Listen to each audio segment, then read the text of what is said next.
Mr. Chairman, and I likewise just want to give a sincere thank you, Mr. Chairman, to you and to our witnesses for this tremendously important hearing. And I typically don't do this, but I do want to take just a moment to share a little of a personal experience with all of this because it really hits home just from the last couple of months with me. I'm from Georgia. And of course, Georgia has been known in the past as being extremely tough on crime. And frankly, that toughness over the years has not worked. It's cost the state tons of money, and our jails have been filled to the brim. And under the leadership of our current governor, Governor Deal, he has taken this issue on personally, actually campaigned on this issue as well.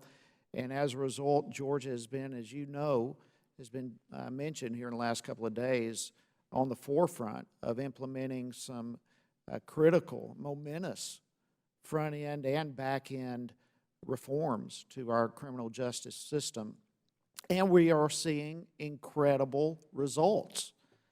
One of the programs, or at least part of it, involves some of these nonviolent offenders, particularly who have drug problems, to be able to participate in court-supervised rehabilitation programs that involve a great deal of accountability. It's an 18-month to 2-year program. There's, as I mentioned, a lot of accountability. These people get jobs, they do community service, they have regular drug tests, they're involved in evidence-based treatment programs that involve both the faith-based community as well as others. And there's consequences if any of this stuff laps, but even then the consequences are not just designed for arbitrary punishment, but they're designed to get these people back on their feet so that they can live a drug-free life. And just May, I had the distinct privilege of speaking at one of the graduation ceremonies.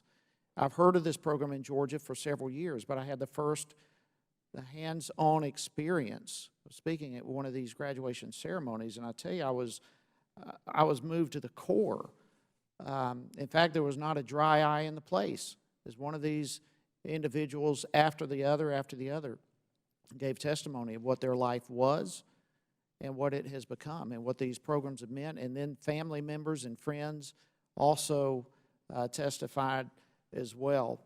And you know, at the end of this program, these people have literally 2 years under their belt of drug-free. They've been in the workforce, all these kinds of things, and it was just incredibly moving.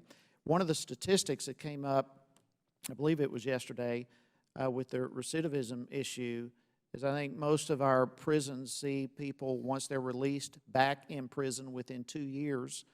I mentioned results in Georgia. We are seeing through many of these drug court type things across the nation, for that matter, the recidivism rate is 25%. In Georgia, it's even less. In Barrow County, where I spoke a couple of months ago, it's significantly lower than even the 25%. And so I guess all of this is just, I'm so grateful that we're having this hearing. And again, just send sincere thanks to each of you for being on the front line of what you're trying to do, and for Chairman, your leadership in bringing this forward.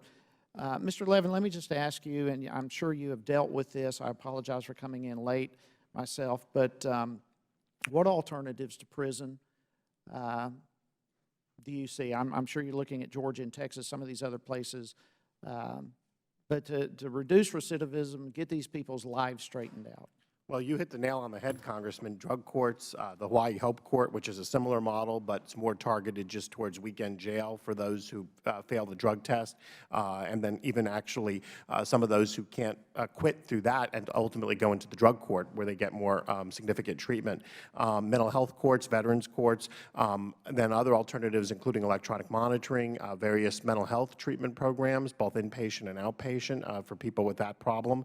And so house arrest is has been mentioned. So there's a whole host of alternatives. And I think one of the things we ought to look at is enabling the federal system through perhaps, the federal system could compensate the state, but to be able to place some individuals, whether it's in a halfway house or one of these other programs that is actually run by a state or a nonprofit, rather than, because it's very hard for the federal government, particularly in places where there may not be that many federal offenders, to try to reinvent the wheel of everything states are doing. So why not have a way for the federal government to partner with states and nonprofits and use some of the same programs?